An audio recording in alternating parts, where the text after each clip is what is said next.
What's up, everybody? Welcome back to FNG Academy. I just had a quick announcement. I'm proud to say that we've been helping people get selected for 3 years now. I've been getting a lot of messages about people thanking us and saying that they just graduated from selection and they got selected. People graduating the Q course. One of my buddies just sent me a video from the Charlie committee. He asked, if you guys have ever heard of the FNG Academy, raise your hands. And all their hands went up, and it just filled me with pride.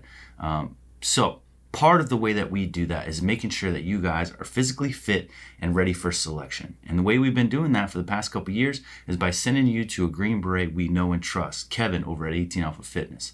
So if you want to get selected, you need to be in the best shape possible, and you need a programmer who knows what they're talking about. So go check out Kevin over at 18 Alpha Fitness. Use code word BUCK to get a discount. Tell him we sent you and hook you up. Congrats to everyone who's been getting selected lately, and we'll see you guys on the next one. It's time for the show to start. The show. Let's go. We're doing the show. Kurt and Dylan are giving me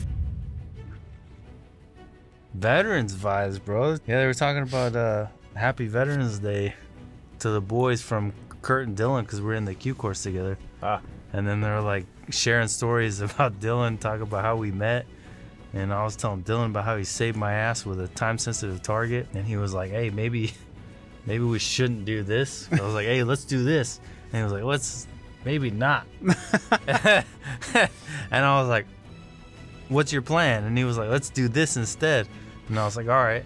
And then his plan worked out brilliantly and saved my ass because the plan that I had was going to be an ambush. Oh, that's when you guys mobbed straight through the Yeah, the we thing. mobbed through the field and we broke the Humvees and shit. And we're like, fuck it, send it. And we went, instead of just doing the obvious, we real world are destroying Humvees, like jumping them. But we avoided an ambush because of Dylan. And I was in charge.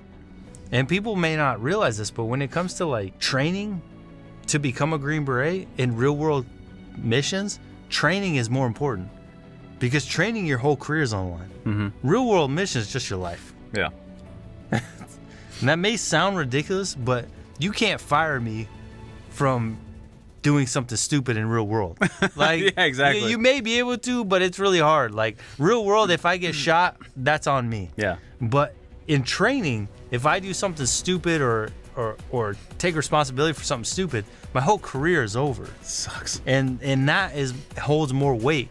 So when Dylan saved my ass in training, it meant more to me almost than him saving my ass in a real life combat situation. Yeah. And most people wouldn't understand that. But to me, it holds higher value. Because at the end of the day, we did the operation, his way was better. And because I was in charge, all the instructors came up to me and were like, good job, man. You made good decisions. That was a good call. And I was like, trying not to be like, it was him, you know, because you can't just, it's not the time to start giving away credit. You just have to accept that that's how it went down. You're in charge. You have to take responsibility, good or bad. It's like, fuck, man, how do I portray that, how much that meant to me? Anyway, just some Veterans Day shit. Edible arrangements. Yeah. It's like a clear answer that just came straight into my. I don't know why it hasn't hit you yet, but I got a website. You just. He sent us some chocolates. Chocolate covered pineapples, dude. Nothing says thank you for getting me through that. Like chocolate covered pineapples on a stick. I'm just so gay. If I saw one of those show up in my door, I'd be like, man, this guy really is thanking me for something. This is amazing.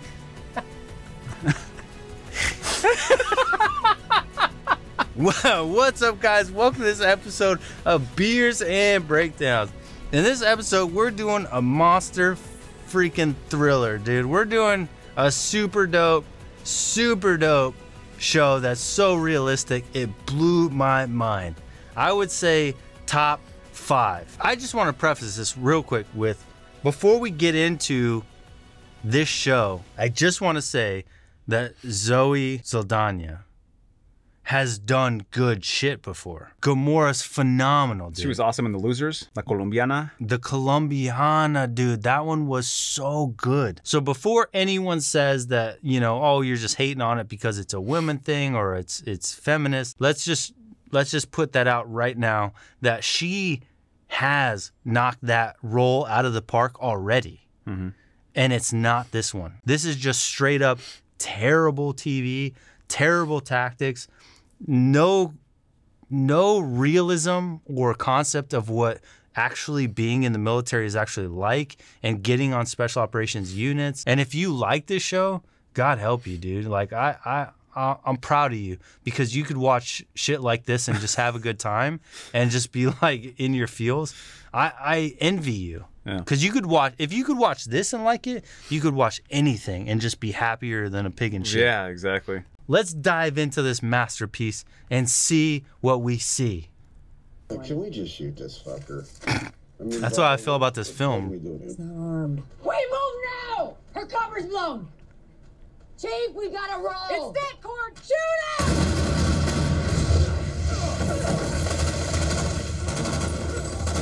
That's bad.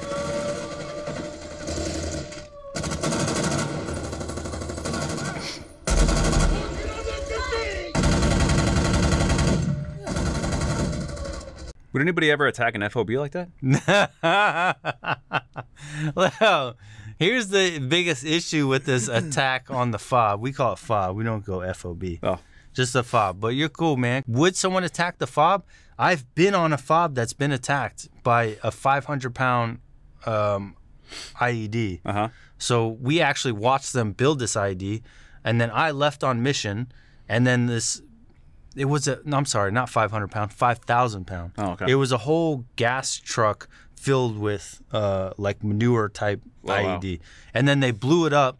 It was Fob Shank. You guys could actually go and Al fucking Shabiri or whatever website shows our FOB getting blown up. They blew up half our fucking FOB. So I went on mission with the Sergeant Major, came back, half our FOB is gone, and we spent the next 2 weeks picking up piss bottles that got blown up in the explosion. Oh, wow. No Americans were killed, thank God, but they killed some Afghan store owners. Oh, store owners? Yeah, because they just drove it up to the edge of the FOB, the barrier, and then blew up, and that just happened to be where all the shops were. Oh, that sucks. So they found like the scalp of the guy driving the truck on the side of the road. No Americans were killed. But yes, they will attack the FOB, but you're not going to do it like this. So the big issue with this is it's the middle of the day. Mm-hmm. You have all this overwatch. You got all these positions set up for security. My biggest question is, how did all these guys get in place without you seeing them? Right.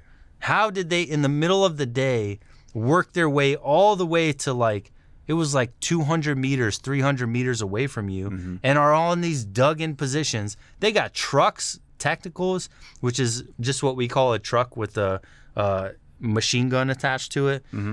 All of a sudden, tacticals are coming out. People are coming out of the ground. You have a fucking platoon of Afghans set up against you, and you didn't see one of them? Yeah.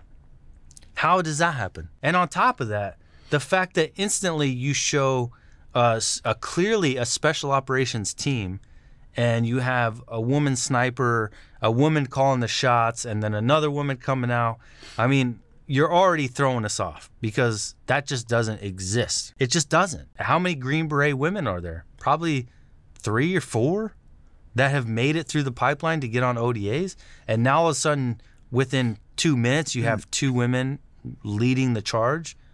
It's like, dude, seems like more of an agenda than a reality. Exactly. And that it's an agenda that you're trying to push on us because that's just not reality yet. They're essentially writing these women into these roles, and they're ruining the careers of great actresses that could do really well if they weren't thrown into movies that are centered around that agenda, because they're not allowed to actually act. They just get thrown into these roles that are poorly written to make sure that there's enough women in there to show that the women are there. But they don't, never mind the storyline, they could be written like La Colombiana is an amazing movie. It's great, centered around a female lead character that was written so well that it was a great movie. That would advance a woman's career so much more than to just say, we need more women there. Don't worry about how good it is as long as they're there. That hurts them more than it helps their careers. So if you really want to empower women, why not write them into really good roles in movies and actually showcase it, have the writing build them up, and have those movies skyrocket like any other Marvel movie or action movie that would be out there. And that's going to help their career so much better. That's empowering females in Hollywood, right? This is not. No. Just having them appear is not, with poor writing. Because it doesn't matter if it was a male on this team. It's just a shitty show. It's just shitty. Problems between me and her. Not anymore. Now it's between you and the United States Marines. Oh, I forgot about her. her. A few decisions. You're now facing one of them.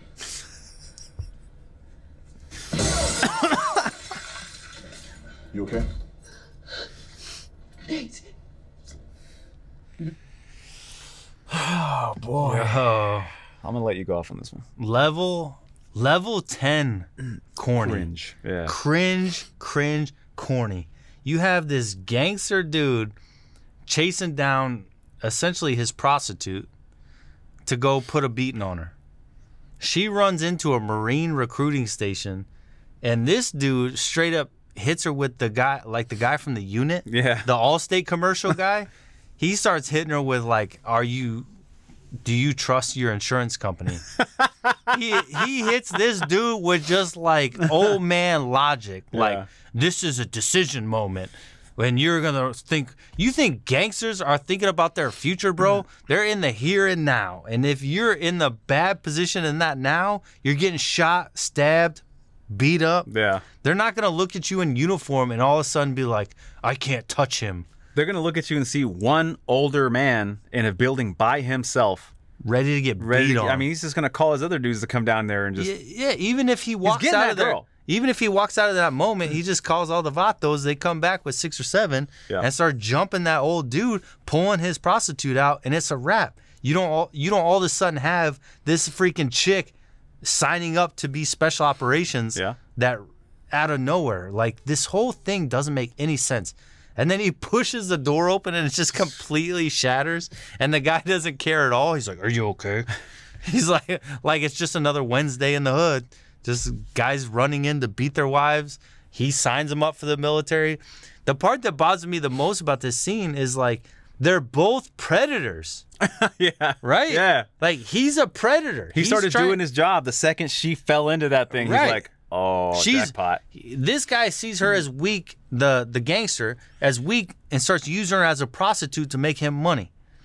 Then she runs in to hide and be protected from another man who's a Marine who sees her as weak and sees her as an opportunity to make money, so he starts recruiting her into the Marines. So everybody, every male figure is just seeing her as an opportunity to use them to make money. Yeah. And we're supposed to be like, hoorah, Marines. There's 3 pull-ups. Recommended standard is 15. Ladies, your minimum standard is 12-second flexed arm hang. Recommended standard 3 pull-ups. Any questions? I want to be in that line. Because I can give you 15 right now. 15. Yes, sir. Sergeant, I work for a living. So do I, Sergeant, and I'm telling you I can give you 15 right now. So do I, Sergeant. You can't see the guy underneath there like pushing her. Yo, pause his corniness, dude. Oh. Yo, what? Oh my gosh. I don't ever corny. have to go anywhere near the military to know you are corny. never going to get away with talking to a drill sergeant like that. No. First of all, you're in basic training. The first thing they teach you is the difference between an officer and a sergeant. So you're not going to call your sergeant sir and then have him have to correct you and say, I'm a sergeant, I work for a living. And then you come out with a smart ass comment like, so do I, sir. I want to switch from this line to that line. Hey, my guy, why don't you just do 15 pull-ups in this line that you're already in? Because it doesn't matter if you're in this line or that line. It's the same fucking thing. This whole thing is so stupid and disgusting, and the dialogue is such garbage, dude. I hope they paid Zoe a lot. Yeah, I hope she cashed in her check and moved on and was like, never doing that again. Look at me. Stand straight. Tuck that ass. We ain't at the fucking beach. Attack everything they throw at you just like this. There's no stopping you. I'm reading this wrong. You're not, sir. 99% on her ASVAB score? She got 99 on her PT on the men's scale. Oh. They wouldn't say that? Dude, first of all, the drill sergeant being like all super David Goggins, like motivational, never gonna happen. No. Like, you're just expected to do your best. Like, you're good at doing pull-ups. That doesn't make you a super soldier. We were in selection, in special operations selection with guys that could outrun me for days. Literally, in my selection class, the guy that finished first of all the runs, he smoked us all out of the water. And running is like way more important than pull-ups. Mm-hmm. Like, if you could run really, really fast, that is so highly regarded in the special operations community until you graduate. The guy that finished first, way ahead of everybody, quit day 2. Just because you're physically fit doesn't mean shit. They're like putting this girl up, oh, she finished. First of all, the drill sergeant being motivational is completely ridiculous. Yeah, that's not their job, is to motivate you like fucking David Goggins. And then second, for them to be like, she's got a 99 PT score. Who cares? In the men's. Again, who cares? Her physical fitness does not describe the type of soldier she's going to be. Right. And until at least the end of basic, and AIT and her training, you have no idea what kind of soldier she's going to be.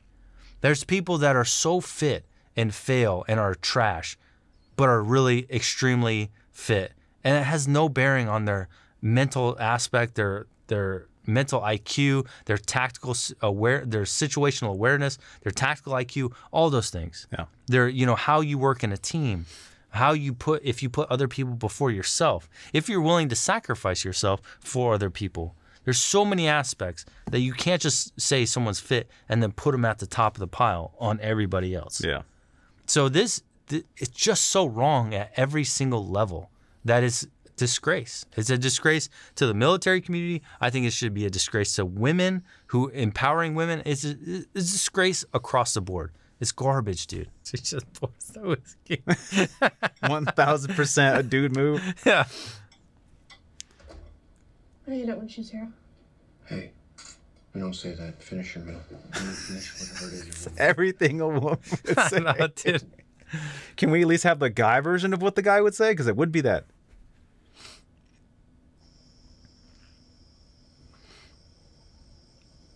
I just thought the exact role reversal was pretty hilarious. I thought so too. I thought they would at least change the dialogue for the man, like being in the house. Like, we wouldn't be running the house that way. You know what I mean? We're nowhere as neat and organized and as structured as women are. That shit would be everywhere. The kids would be eating like on the kitchen counter. One would like be on the floor. Yeah, I've been daddy daycare. I've done stay-at-home dad, and I'm perfectly okay accepting. My wife is way better at it than me. Yeah. They're not like, the kids aren't eating, like you said, all organized and neat, and at the same time, I'm throwing food out, I'm microwaving shit, I'm air frying stuff, I'm trying to get it out to them. They're lucky that they're freaking eating, let alone eating at the same time at the dinner table as a family. And then like she walks in, pours a glass of whiskey, and like walks outside and just walks out like, shut up, bitch. and then take care of my kids. And then the girls are like, I hate it when she's here. And he's like, don't talk about your mother that way. He's like, we don't say that. She's a saint. And then he walks back out to comfort her and bring her in. Most guys are like, yeah, me too. I'll be back. Like, dude, it's such obvious role reversal. It just doesn't make any sense at all. It's like, come on, dude. No one would act like the that. house is perfectly clean. He's got a pot roast out. It's like, get out of here, bro. It's trying to be nice. Zara. عديد. علي أم روحي. يلا, this will be fun. Yeah.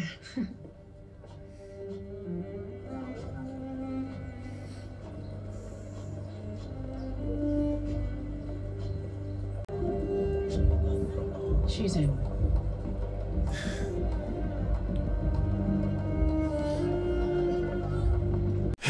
This scene just like kills it for me. She goes from literally the start of the show is she's a civilian.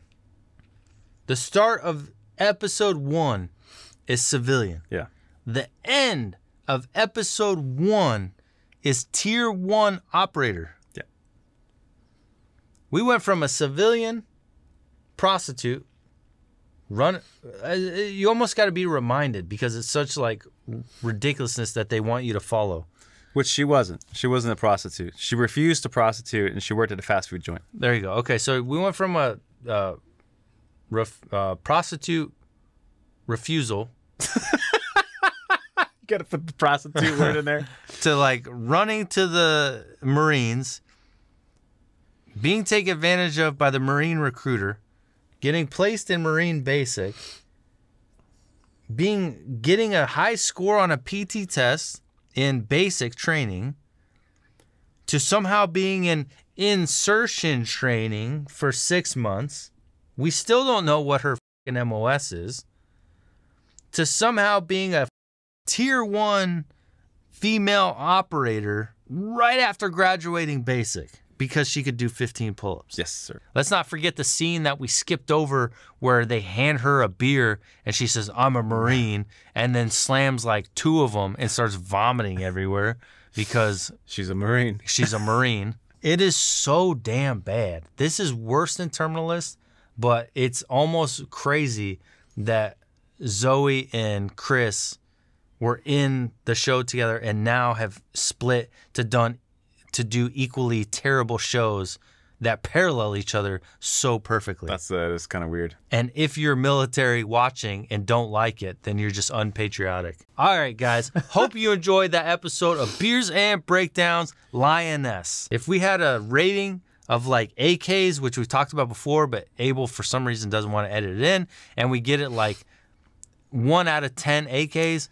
I give this one a 0 out of 10 AKs. Go check us out on Patreon if you actually want to get selected for real special operations and you don't just want to fake it in some garbage ass TV show. If you want to be the real deal, we're helping you get selected and we will help you out. Go check us out at Patreon / the FNG Academy or FNG Academy, / FNG Academy, the team room, and Kurt's uploading videos all the time. We're giving away free stuff, giving away free swag. If you just want to support the channel, there's an option there too. We got boots coming out. We got the ruck trainers dropping once a month, hopefully every single month. We're trying every single month. Yeah. Go check out the ruck trainer. That thing is so badass, guys. If you put that thing on and go rucking, you're going to see that's not a gimmick. It is not something that's like just you use it one time and then never use it again. I love that damn thing, and I use it all the time. It's one of my favorite training tools. Go check it out at the FNGacademy.com. We'll see you guys later. Peace. Peace.